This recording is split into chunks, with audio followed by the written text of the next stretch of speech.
السلام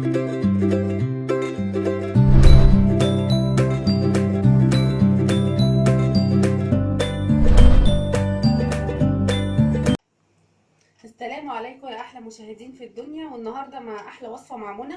النهارده احلى وصفه للفراخ بتتشوي في الفرن، او ممكن على فكره على اي شوايه. احلى تتبيله للفراخ، ريحتها وطعمها، يعني ريحتها وانتي بتعمليها الجيران بتشمها وبتبقى ماليه البيت كلها، ويعني طعمها تحفه، وكل اللي هياكلها يسالك انتي عاملاها ازاي، زي ما كانوا برضو بيسالوني. فانا النهارده باسرارها وتكاتها هقولها لكم، وان شاء الله تعجبكم. اول حاجه انا هقول لكم البهارات بتاعتها. اول حاجه انا عندي هنا معلقه صغيره من الجنزبيل المطحون، ومعلقه صغيره من الثوم المطحون، ومعلقه صغيره من بهارات الفراخ، ومعلقه صغيره من البصل المطحون. وده البصل المطحون ده برضو علشان هي بيخش فيها بصل مطحون، علشان برضو اللي عندها حساسيه من البصل العادي ده برضو، وبيدي برضو نفس الطعم.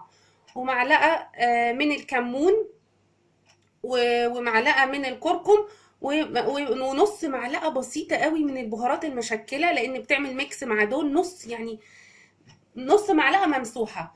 وادي معلقه من الكزبره، وشويه فلفل اسود. انا حاطه هنا الفلفل الاسود هي نص معلقه، بس ممكن تزودي على حسب طبعا رغبتك في الفلفل. وعندي بقى تاني معلقه من الزبادي، معلقه كبيره زبادي.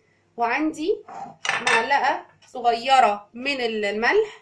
وعندي معلقه صغيره من الزعتر الجاف الناشف.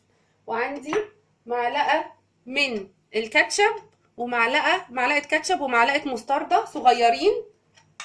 وعندي بقى اللي هو السر بقى الخطير، معلقه عسل كبيره. هتقولي معلقه العسل ايه العسل ده ليه يا منى؟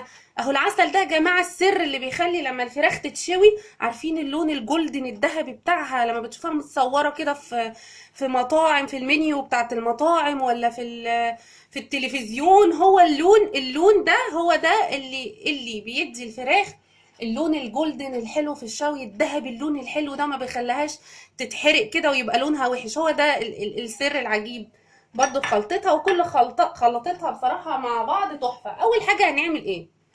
شوفوا معايا بقى.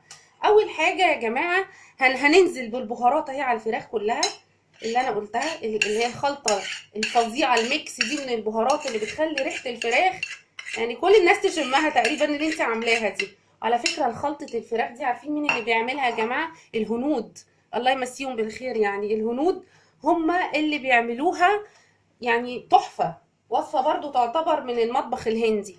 وادي اهو هنزل بالكاتشب والمستردة معلقة معلقة. كل الميكس ده زي ما بقولك بيعمل طعم رهيب، كما قال المغني مش فاكرة اسمه رهيب والله رهيب، اعتقد عبد المجيد عبد الله تقريبا، ما علينا. المهم معلقه اهية الملح، انزل بيها الملح، انزل بالزعتر. الاول حاجه هي المكونات دي، وبعدين الزبادي، وخلولي العسل اخر حاجه عشان ده الطبقه اللي هتغلفها، اللي هتديني ايه، هتديني اللون اللي هو الذهبي الحلو. انزل بالزبادي اهو. اوكي. وبعدين اللي هو اللي بيديها اللون الذهبي معلقه العسل، معلقه مش كبيره قوي يا جماعه، معلقه كده يعني يا دوبك بس بتملي كده المعلقه بس تحطي عليها اهي، معلقه كبيره ممسوحه يعني اهي.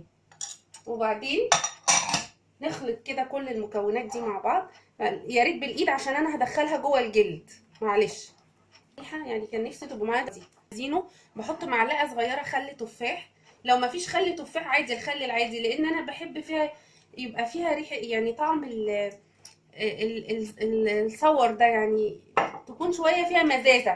معلقه خل تفاح او خل عادي اللي انت عايزاه. وبرده بحط عليها معلقه زيت زيتون، ما عندكيش ما فيش زيت زيتون حتى زيت عادي، بس مجرد بس يديها زي حاجه كده دهنيه كده مع البهارات بتاعتها. اوكي.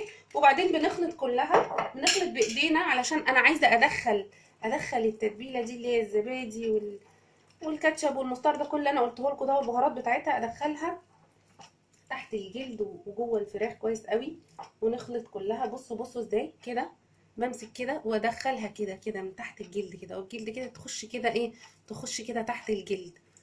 وتدعكيها كده مع بعض، معاها كده مع بعض اهي، كل الحاجات اهي